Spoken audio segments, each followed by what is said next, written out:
कि सावन में शिवजी का जलाभिषेक किया जाता है। ऐसा कहा जाता है कि जब शिवजी ने समुद्र मंथन से निकले हलाहल विष को ग्रहण किया तो उसकी कुछ बूंदें धरती पर गिर गईं। जिन घास की पत्तियों पर ये बूंदें गिरी उन्हें सांप ने चाट लिया, जिससे सांप की जीभ बीच से कट गई।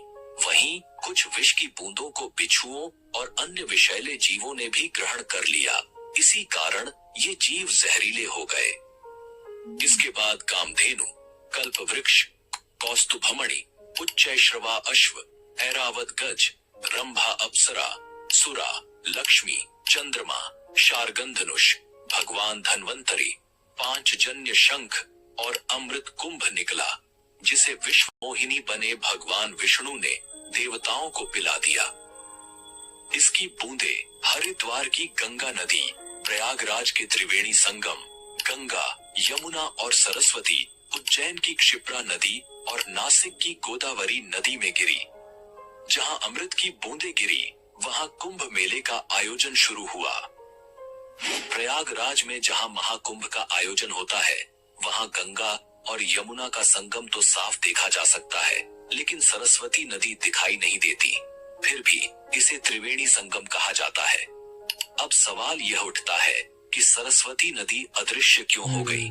इसके पीछे की वजह जानने के लिए हमें इतिहास और पौराणिक कथाओं में झांकना होगा।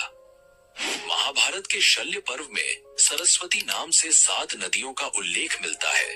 श्रीमद् भागवत पुराण में सरस्वती नदी के प्रवाह और उसके स्थानांतरण की एक रोचक कथा का वर्णन है।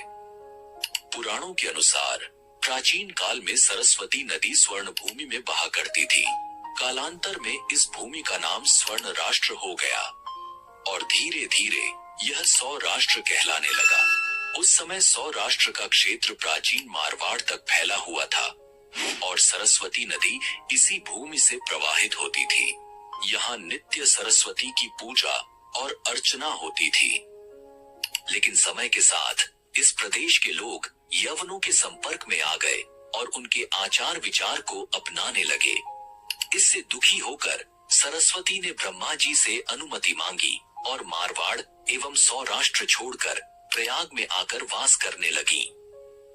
कहा जाता है कि सरस्वती के यहाँ से चले जाने के बाद यह समृद्ध भूमि धीरे धीरे मरुस्थल में बदल गई और यही मरुस्थल आज राजस्थान के नाम से जाना जाता है। हाल ही में जैसलमेर जिले के मोहनगढ़ में बोरवेल की खुदाई के दौरान अचानक पानी का सैलाब बाहर निकल आया। पानी का प्रेशर इतना ज्यादा था कि लोग इसे देखकर अचंभित रह गए। अब इस घटना को लेकर चर्चा तेज हो गई है। लोग पूछ रहे हैं कि क्या यह प्राचीन सरस्वती नदी का पानी है, क्योंकि इतिहास के अनुसार सरस्वती नदी जो लुप्त हो गई थी उसका रूट यहीं से होकर गुजरता था। आपको क्या लगता है, क्या यह सरस्वती नदी का प्रवाह हो सकता है? कमेंट में अपनी राय जरूर दें। ऋग्वेद में सरस्वती नदी को अन्नवती और उदकवती के रूप में वर्णित किया गया है। इसे समृद्धि और जल की देवी के रूप में पूजा जाता था। ऋग्वेद में बताया गया है कि सरस्वती नदी यमुना के पूर्व और सतलुज के पश्चिम में प्रवाहित होती थी। महाभारत में इस नदी को कई नामों से जाना गया है, जैसे प्लक्षवती, वेद स्मृति और वेदवती। तांडय और जैमिनीय ब्राह्मण के अनुसार सरस्वती नदी मरुस्थल में सूख गई थी। महाभारत के विवरणों में इसका विनाशन नामक स्थान पर विलुप्त होने का वर्णन है। यही वह नदी थी जिसके किनारे ब्रह्मावर्त और कुरुक्षेत्र जैसे प्राचीन स्थल बसे हुए थे। महाभारत में यह भी उल्लेख मिलता है कि बलराम ने द्वारका से मथुरा तक की यात्रा सरस्वती नदी के माध्यम से की थी। इसके अलावा यादवों के पार्थिव अवशेषों को इसी नदी में प्रवाहित किया गया था। इन विवरणों से यह स्पष्ट होता है कि सरस्वती एक विशाल और महत्वपूर्ण नदी थी, जो न केवल धार्मिक और सांस्कृतिक महत्व रखती थी, बल्कि यातायात और परिवहन के लिए भी उपयोगी थी। वैदिक काल में एक और नदी का उल्लेख मिलता है, जिसे दृष्टवती कहा जाता था। यह सरस्वती नदी की सहायक नदी थी और हरियाणा से होकर बहती थी।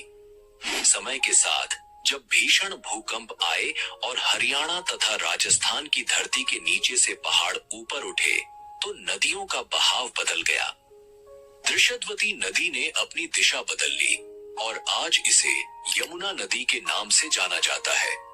यह सरस्वती नदी के साथ मिलकर बहने लगी और इसी कारण प्रयागराज में 3 नदियों के संगम को त्रिवेणी संगम कहा जाता है। महर्षि वेदव्यास ने इसे तीर्थराज प्रयाग का नाम दिया, जो गंगा, यमुना और अदृश्य सरस्वती के संगम का पवित्र स्थल है। यह स्थान न केवल धार्मिक बल्कि ऐतिहासिक और सांस्कृतिक दृष्टि से भी अद्वितीय है। प्राचीन ग्रंथों में कुंभ का अर्थ केवल एक साधारण कलश है, लेकिन यही साधारण शब्द कैसे बन गया दुनिया का सबसे बड़ा धर्म और संस्कृति का अमर प्रतीक। आइए जानते हैं महाकुंभ के इतिहास से लेकर आज तक के अद्भुत सफर के बारे में। दोस्तों, अगर आपको महाकुंभ की यह वीडियो अच्छी लग रही है तो कृपया इसे एक लाइक अवश्य कर दें। आपका एक लाइक हमारी काफी मदद कर देता है। धन्यवाद। दरअसल कुंभ मेले का उल्लेख वैदिक ग्रंथों, सूत्र साहित्य, महाकाव्य पुराण ग्रंथों, स्मृतियों या धर्मशास्त्रों में नहीं मिलता है। ऐतिहासिक किताबों में इसे माघ मेला या प्रयाग स्नान के नाम से जाना जाता है। कुंभ मेले में शाही स्नान का विशेष महत्व है। पवित्र नदियों में स्नान करना हिंदू मान्यताओं का अहम हिस्सा है और इसका सबसे पहला उल्लेख ऋग्वेद में नाहन पर्व नाम से मिलता है। इसका वर्णन बौद्ध धर्म के पाली ग्रंथों और महाभारत में भी हुआ है। चीनी यात्री ह्वेनसांग के यात्रा वृतांत के अनुसार सम्राट हर्षवर्धन ने 644 ईस्वी में माघ मास के अर्ध कुंभ के अवसर पर प्रयागराज में आयोजित पंचवर्षीय धर्म महासभा में भाग लिया। इस सभा में उन्होंने अपना सर्वस्व दान कर दिया। कई सांस्कृतिक विद्वानों का मानना है कि 9वीं सदी में लगभग 850 साल पहले आदि गुरु शंकराचार्य ने हिंदू संस्कृति को सुदृढ़ करने और लोक कल्याण की दृष्टि से कुंभ मेले की परंपरा को प्रारंभ किया। यह मेला भारतीय संस्कृति और धार्मिक आस्था का अद्भुत संगम है। 16वीं शताब्दी में गोस्वामी तुलसीदास जी ने अपनी अमर कृति रामचरितमानस में प्रयागराज में लगने वाले वार्षिक मेले का उल्लेख किया है, जो कुंभ मेले की प्राचीनता और इसकी ऐतिहासिक महत्ता को दर्शाता है। वायु पुराण और नारदीय पुराण में सरस्वती नदी के तट पर स्थित कुंभ और श्री कुंभ तीर्थ का वर्णन मिलता है। वेदों की कई ऋचाओं में कुंभ, घट और कलश का उल्लेख किया गया है। ऋग्वेद और अथर्ववेद में भी घृत और मधु से भरे कुंभ का संदर्भ मिलता है, जो इसकी प्राचीनता और धार्मिक महत्व को दर्शाता है। इतिहासकार जदुनाथ सरकार के अनुसार सन 1234 ईस्वी में नागा सन्यासियों ने कुंभ के अवसर पर एक निर्णायक विजय प्राप्त की थी। 17वीं शताब्दी के फारसी धार्मिक ग्रंथ द बिस्तान ए मुजाहिब में भी 1640 ईस्वी में कुंभ के दौरान हुए एक भीषण युद्ध का उल्लेख मिलता है। 16वीं शताब्दी के उत्तरार्ध में लिखे गए तबकात ए अकबरी में भी प्रयागराज संगम पर एक वार्षिक स्नान उत्सव का वर्णन किया गया है।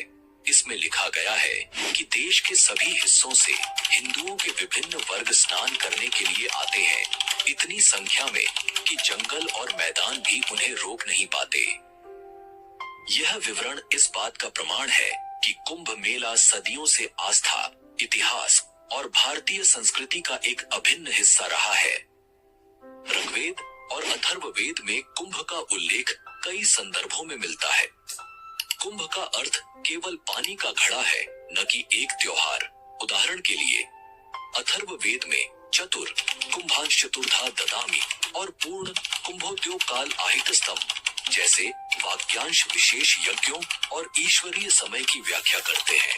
यह दिखाता है कि कुंभ का उपयोग वैदिक अनुष्ठानों और धार्मिक संदर्भों में किया जाता था। वायु पुराण के अनुसार सरस्वती नदी का तट पूर्वजों को समर्पित श्राद्ध संस्कार के लिए आदर्श स्थान माना गया है। वहीं नारदीय पुराण में इसे श्री कुंभ नामक स्थान बताया गया है, जहां स्नान करने से यज्ञ के समान पुण्य की प्राप्ति होती है। इन पौराणिक ग्रंथों में कुंभ का उल्लेख हमें इसकी प्राचीन धार्मिक और सांस्कृतिक महत्ता को समझने का अवसर देता है। नासिक और उज्जैन में आयोजित होने वाले मेलों को सिंहस्थ कहा जाता है। इसे सिंहस्थ इसलिए कहा जाता है क्योंकि जब बृहस्पति सिंह राशि में होता है और सूर्य तथा चंद्रमा की स्थिति मेला आरंभ होने की तिथि को विशेष महत्व प्रदान करती है। सिंह राशि का यह ज्योतिषीय संयोग नासिक और उज्जैन के कुंभ मेले को सिंहस्थ नाम देता है। अब सवाल उठता है कि कुंभ पर्व का स्वरूप एक त्योहार के रूप में कैसे विकसित हुआ। 14वीं शताब्दी के बाद तीर्थ यात्राओं और मेलों का चलन बढ़ा।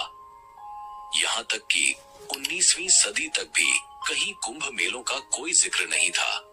1868 में ब्रिटिश अधिकारियों ने प्रयाग के माघ मेले की रिपोर्ट को ब्रिटिश सरकार को कुंभ माघ मेला नाम से पेश किया। तभी से इस मेले को नासिक, हरिद्वार और उज्जैन में भी कुंभ नाम से प्रसिद्धि मिलने लगी। हमारे मन में एक प्रश्न अवश्य उठता होगा कि कुंभ मेले का आयोजन और इसके स्थान को तय करने के पीछे कौन सा रहस्य छिपा है। तो आइए इसे विस्तार से समझते हैं।